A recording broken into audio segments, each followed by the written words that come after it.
আগামী জাতীয় নির্বাচনে প্রবাসী বাংলাদেশিদের ভোটাধিকার নিশ্চিত করতে মালয়েশিয়ায় মতবিনিময় সভা ও জাতীয় পরিচয়পত্র স্মার্ট কার্ড বিতরণ অনুষ্ঠানের আয়োজন করা হয়েছে। স্থানীয় সময় রোববার কুয়ালালামপুরে বাংলাদেশ হাইকমিশনের উদ্যোগে আয়োজিত সভায় প্রধান অতিথি ছিলেন নির্বাচন কমিশনার মোহাম্মদ আনোয়ারুল ইসলাম সরকার। অধিকাংশ প্রবাসীদের নির্বাচন কমিশনার জানান, বর্তমান কমিশন প্রবাসীদের ভোটাধিকার বিষয়ে অত্যন্ত আন্তরিক। এবারের নির্বাচনে তথ্য প্রযুক্তি সহায়ক পোস্টাল ভোটিং পদ্ধতি চালুর পরিকল্পনা নিয়েছে ইসি।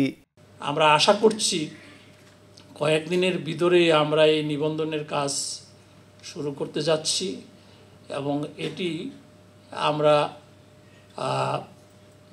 ওয়ার্ল্ডের অনেকগুলো কান্ট্রিতে আমরা এই প্রচারণা চালাচ্ছি প্রিন্ট ইলেকট্রনিক মিডিয়ার মাধ্যমে।